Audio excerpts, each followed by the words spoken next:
Today on the podcast, we have Sydney Leroux. Sid is a powerhouse forward who has earned over 75 caps with the U.S. Women's National Team. She's a gold medalist from the 2012 London Olympics and a 2015 World Cup champion.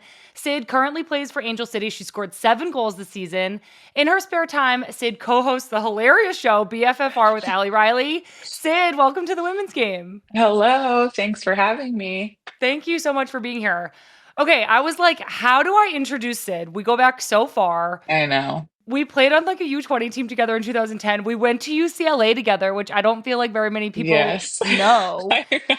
And I feel like during that time, you and Christy, my sister, were like obviously really good friends. And I feel Yeah, like I associated you guys together. And so I kind of just felt like the of little course. sister.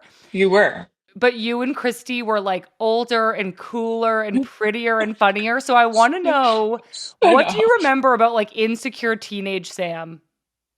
Oh, you were shy. You were really shy.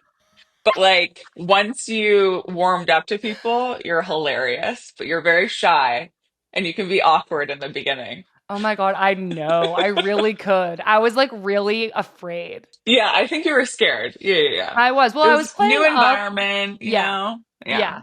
Well, you and Christy were so cool. I wish you had helped me with my fashion more, but I'm doing my best out here. You were great. You still are.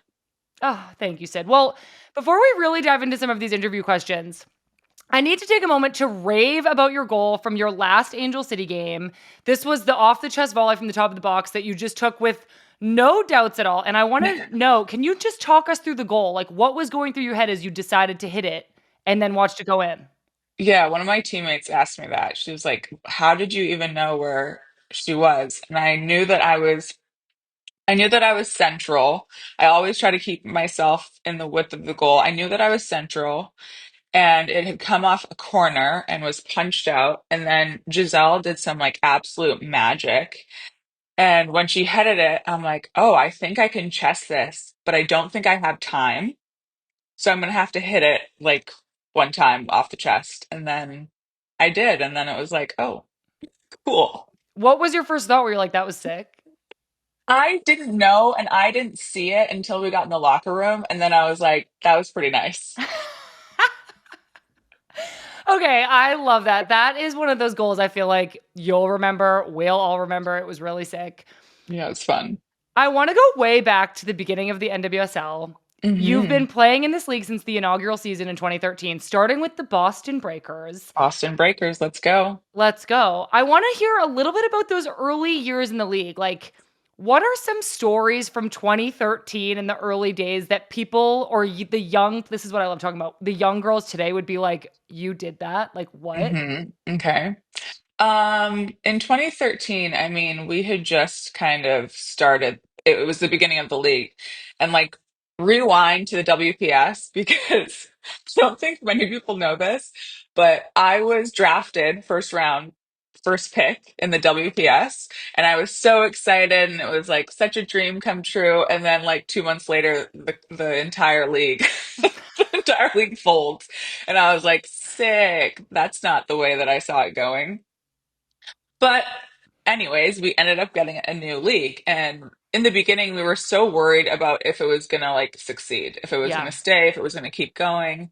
I mean, it was tough.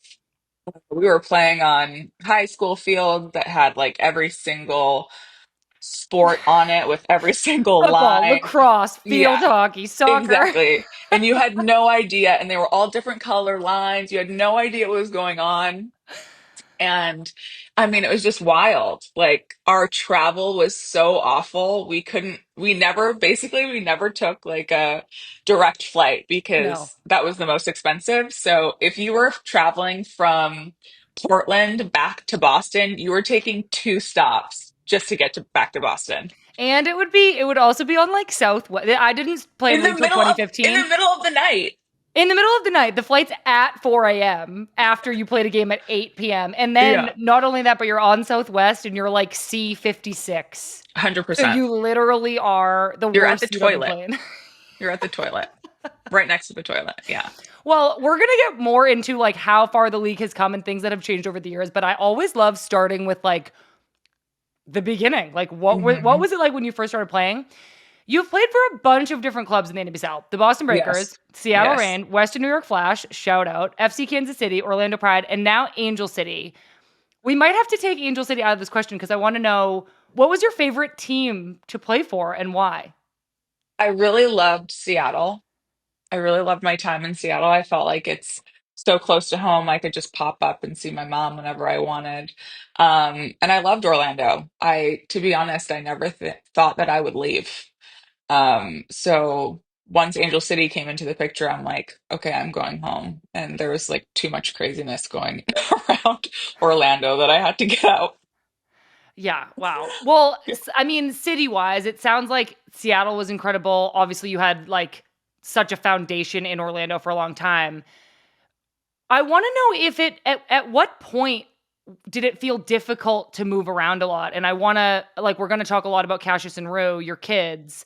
Like when you were moving around a ton, when was that hard? And then having kids, how much did that become harder? Yeah.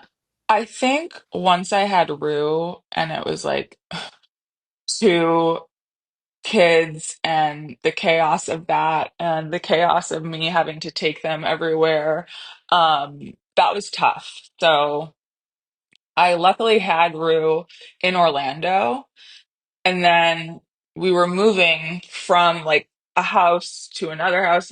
We bought a home, um, and then all of a sudden it was like, we gotta kind of stop and figure this out. So I knew Angel City had come into the picture, and of course, Allie Riley left me, and she went there. And I had told her, I'm like, I never thought that there would ever be a team in LA. And she was like, you have to come. And so, as everything was going down, I got traded to LA. And I mean, the atmosphere and the city, like, I mean, we went to school there. So it was really Mhm. easy just to go back. It feels like my home away from home. Um, so I've loved it, but the move was really tough on the kids. You know, they were in school, they were in their little preschool, then we had to move, and then we had to just kind of start all over again. So I think that was a tough move for them. Yeah, that it sounds like that was a big one. And you have been really open about what it was like for you to come back and play after having kids. So I want to again backtrack to when you first Mhm. found out you were pregnant with Cassius. Like I in your think you were mind, at that camp. I know. It's like folklore of the team. Yeah. I'm Well, because curious if Sana you was my roommate. I know. I Wait, can you just like tell it? Are you willing to tell this story of what Yes, happened? yes, yes, yes. So it was really weird.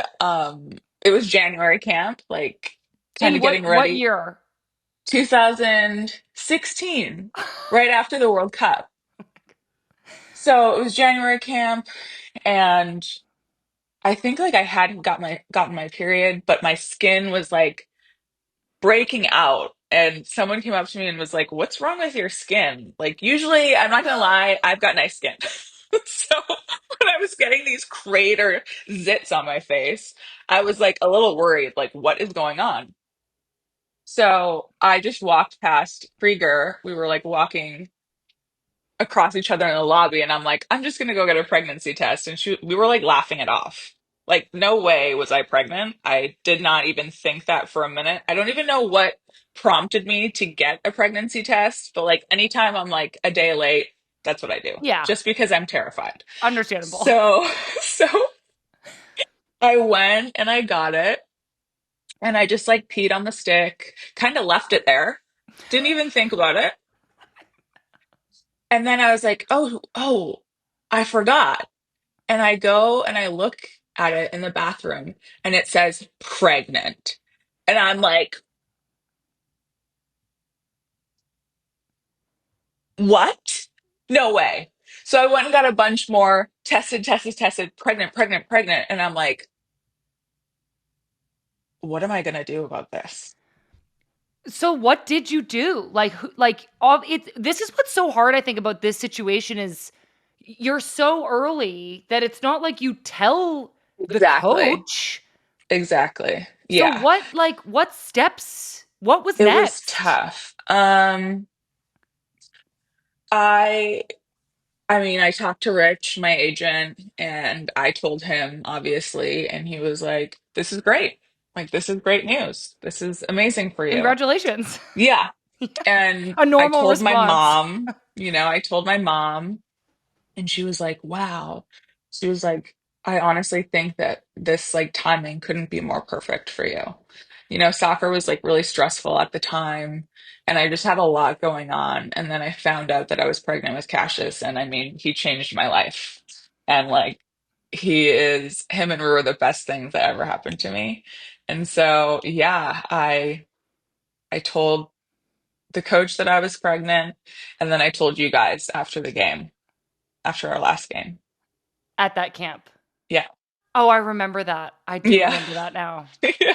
That was, like, really, really awesome. Yeah. When you were going through that during that week, during camp, were you in your head thinking about, "Okay, I'm gonna have a baby and then come back and play again," or were you too preoccupied dealing with the present moment? Well, at first, I didn't know what to do. Am I going to have this baby? It's like not really the right time.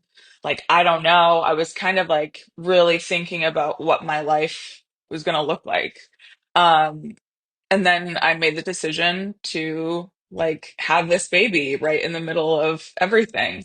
I also had just gotten traded to Kansas City. And so I had to tell Vlatko that I was pregnant, and he thought I was joking. So like it was like 3 days after I got traded, and I'm like, "Well, I do have to tell you something." And he goes, "What? You're pregnant?" And I'm like, Yeah. "Yes." So that was absolutely wild. Yeah. Can you tell us a little bit about what that's like as a player? I mean, you were World Cup champion, an Olympic gold medalist, and you were in a position of like, I'm an incredible player. Any club team would be lucky to have me. But sometimes I think about players maybe who aren't in that situation and are now Yeah. going to their clubs, I'm pregnant. Yes. What might that feel like? I mean, I remember in the beginning, like 2013, if you wanted to have a family and you weren't playing with the national team or you didn't have like a financial situation, you had to quit. And so I'm thankful that I was a part of the national team and I knew that like I was kind of taken care of in that sense.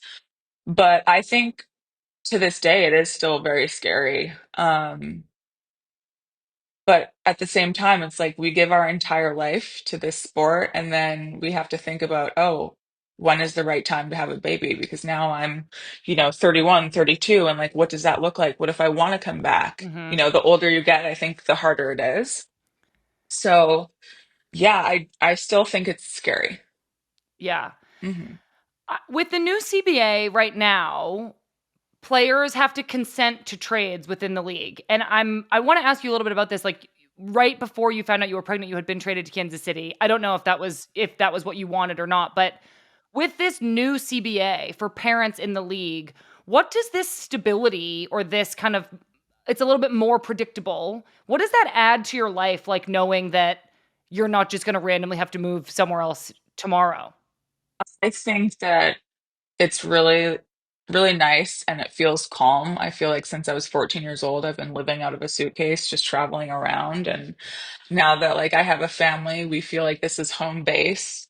Um, and it's an amazing feeling. But we have, I think we have gone in a positive direction, of course, from 2013.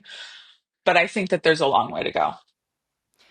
Yeah, I would agree. I think that's clear. I want to know a couple of like the challenges to having a baby while being a professional athlete that people might not think about. Right.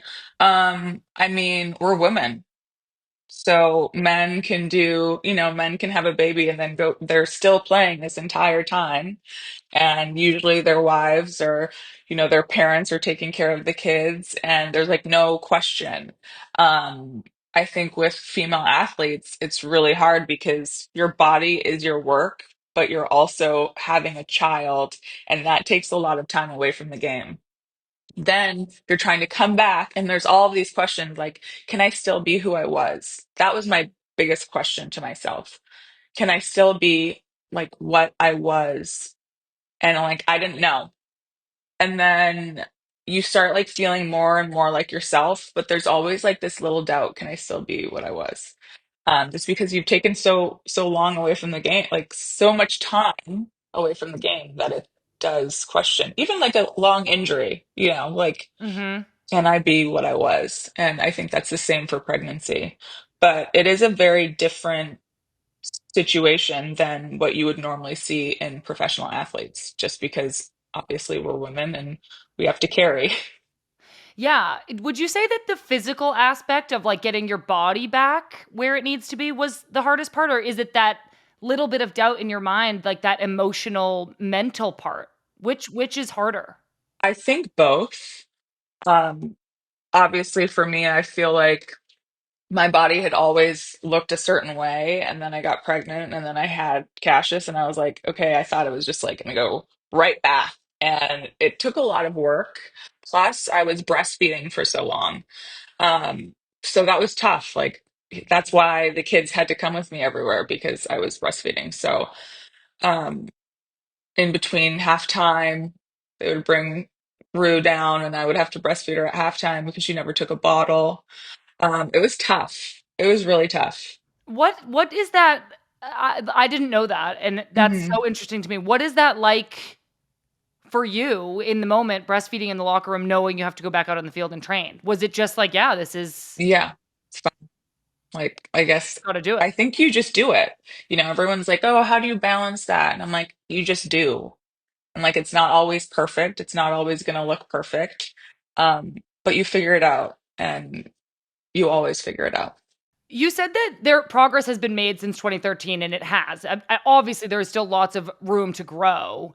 I'm curious, like, when you think about the whole league, there are several moms in the league, even on your team, Sarah Gordon.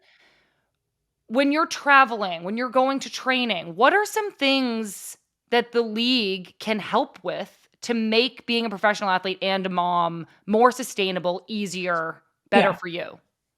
Um, I think the league preaches that this is like a woman's empowerment situation, and like we are all there for women and pushing women forward and doing all these things. But then you have a mother, and that takes away from your salary cap, which I don't believe should be the case. Um, Before the CBA, mothers got $5,000 a year from the NWSL. That is not like you cannot live on that with kids, and it didn't matter if you had one, two, it didn't matter. It was the same for everybody. Um, and I do think like Angel City was the first club to really like put thought into what it is and what it's like to be a mother. Obviously, all of our owners are mostly female, and everyone has kids. So it was unbelievable when I came to Angel City, and I was supported so much that I actually didn't realize that it wasn't happening throughout the whole league now. And so I started calling other moms from other teams, asking them their situation. I mean, I have like an unbelievable amount of notes that I've taken, um, just about what has happened from the beginning to now. Basically, now we get our own room and or the kids are paid for on the flight. But what it used to be was they had to be a lap child, and then you would have a roommate with your baby. And I'm like, absolutely not. Like, this wasn't her choice. Like, this was my choice. So I basically fought tooth and nail about the fact that this cannot happen ever again. And it didn't. So I was really thankful for that. But I mean, talking to the other moms, I'm like, I want to make everywhere like Angel City, and how Mm, they treat their mothers, and how they see moms, and how they support them. I mhm. think I think when you see a mom come back, it's so powerful and it's so amazing and it allows people to like connect with you.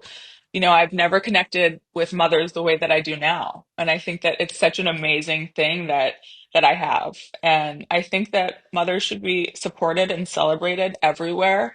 And there's a long way to go for that, but I think that we can start in the NWSL. What I'm hearing is like NWSL teams should want, it sounds like Angel City wants mothers on the team. They want Yeah. to support mothers. And I played with several moms throughout my career, including Hmm. Jessica McDonald for a long Hmm. time on the Courage. And I've always felt that having moms and having their kids around, it kind of adds like a family dynamic to the locker room. You at once like are brought closer into the your teammates, and at the same time it's like there is life beyond this, and like Yeah. it's important how I act as a person, not just that I'm good on the field. That's kind of what having kids around does for people. And so I want to talk a little bit about that, like from your perspective, NWSL teams should want to have mothers on their team, and why is that? What do you feel about that? I feel like it is such a family environment, and I would never have been able to do this without my teammates, honestly. Like, they have been the biggest help in my career. I remember when I went to Kansas and I had Cassius and I was trying to come back, and Janice, our like team manager, would walk him around every practice and just like basically babysit him.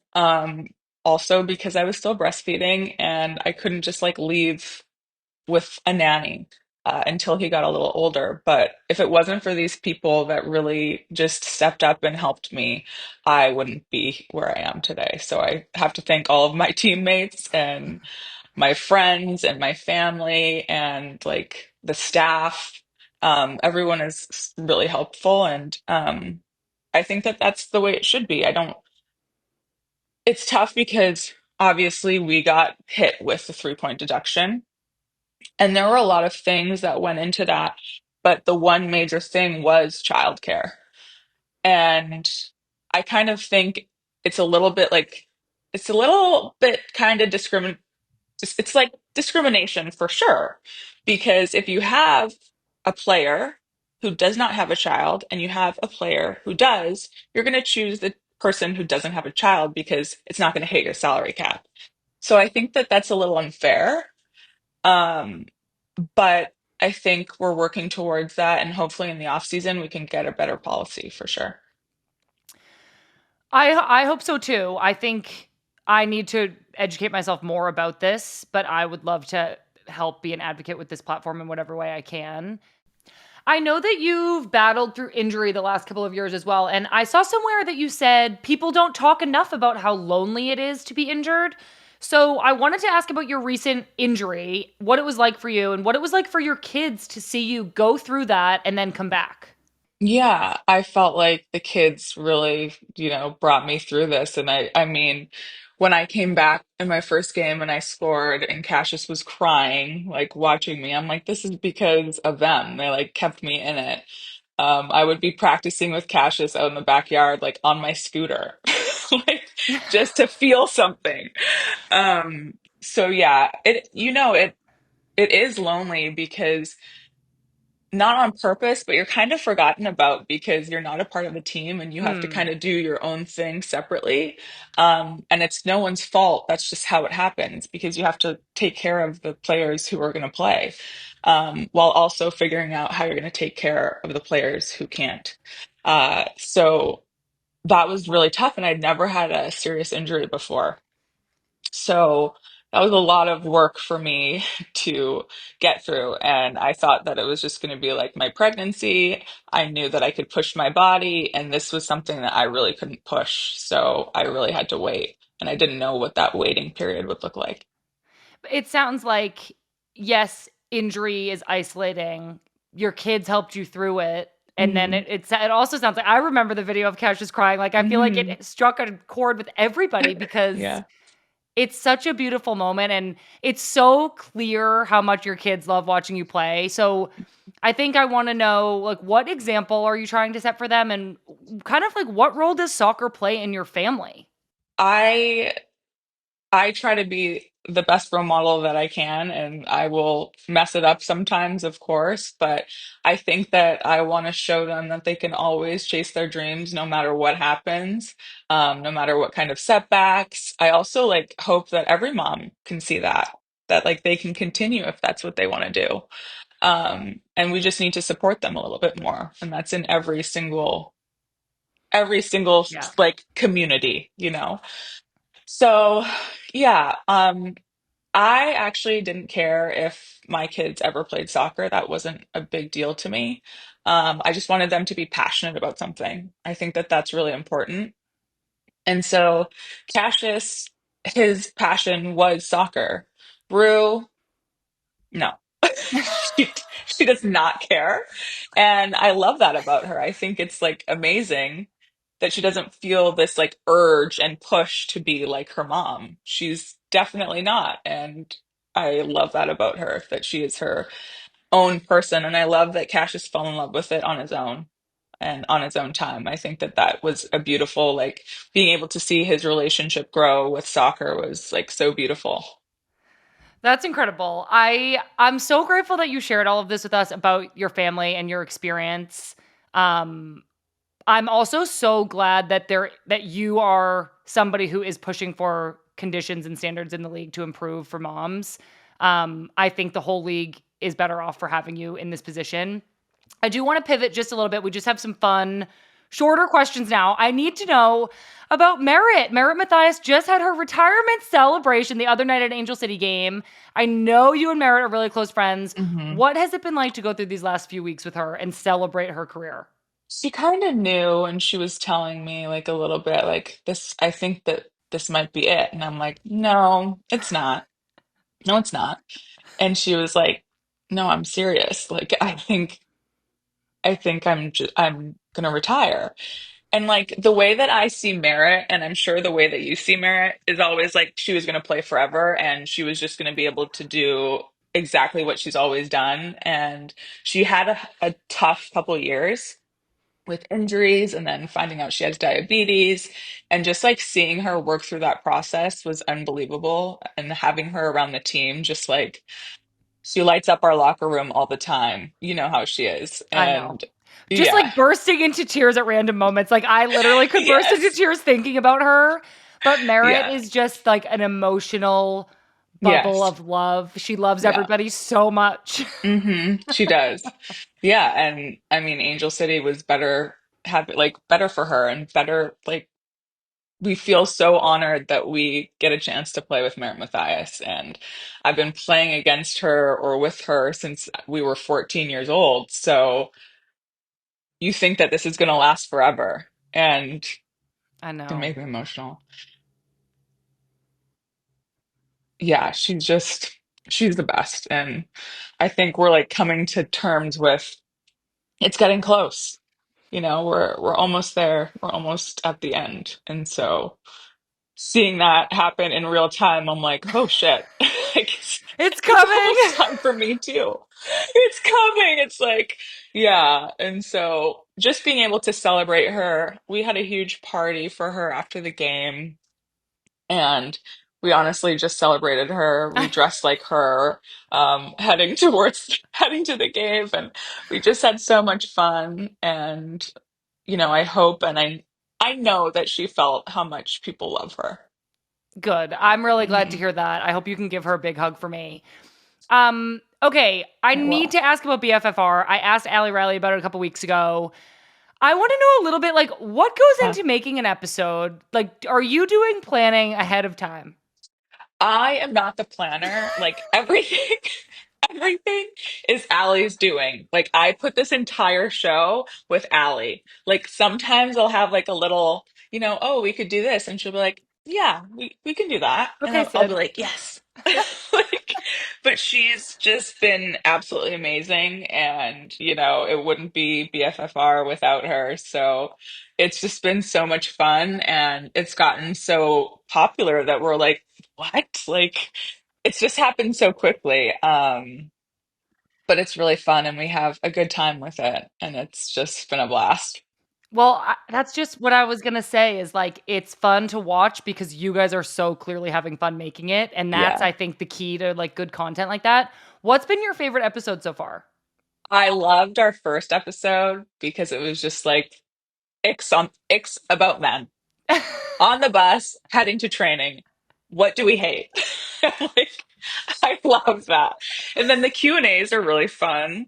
I got my kids were doing a Q&A about me, and then Allie gave Cassius this note, and it was asking me to be her bridesmaid, and I was like, obviously lost it.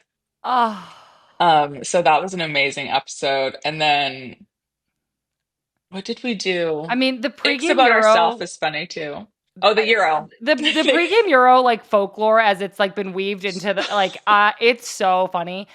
I I I know. need to know, like, why do you think you're so comfortable being so open and honest? Like, it's the name of the show, it's how you've hmm always been. hmm Is it just the product of kinda being confident in what you say and do, and you're like, "There's nothing to be nervous about. This is who I am." It's not always confidence. It's always me trying to be as authentic as I possibly can be because I think people can relate with you. It's like not always perfect. It's not always amazing. Sometimes it's really sad. Sometimes it's lonely. Sometimes it's funny. Sometimes it's like the kids doing crazy stuff that like every parent can understand. And I think that that's been really fun to like see at the beginning of my career to now how different things are in my life. But I think I've always stayed very authentic and true to myself. And I think that that's easy, that becomes easier for you to do, even when, sometimes I get in shit or people have things to say. But you know what? I've never lied. I've never lied once in my career, and it always comes back. And I feel like people will give me shit. And then a couple of years later, it was like, oh, Sydney was telling the truth. I'm like, I'm always telling the truth. Like, I don't have anything. I don't have to lie. I don't have anything to hide. Um, but yeah, it's been a really cool like journey to have. Well, you have been such an inspiration to me. I think you have so much to be proud of. I'm thinking back again from the very beginning of this interview, and it's like shy, young Sam looked up to you years ago. I still look up to you now. I Oh, think your authenticity and the way that you share parts of your life is just so true to you. So this has been a really, really special interview, and so awesome to hear firsthand about your experiences being a mom and a professional athlete. We're so grateful that you came on and that you shared all of that, and I really appreciate hmm you being here. oh, thank you. And I look up to you, Sam, literally and figuratively, because I you've am never looked tall. up to me. No, I You've never not looked up to not me. literally. You look down. Thank you so much, Oh, Sid. you're This welcome. was I really, miss really you. great. I know, I miss you too. We're just so freaking far apart. I know. Always. Always. Thank you all so much for listening. I had a ton of fun talking to Sid, and I think that our conversation is really just the beginning of more conversations around childcare in the NWSL.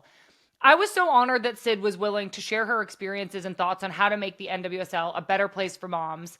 And I hope that here at the women's game, we can support parents in the league as the players and fans push for better conditions. Something I wanted to clarify in researching the rules around particularly the $5,000 childcare stipend is that it sounds like the IRS sets that amount nationwide, not necessarily the NWSL.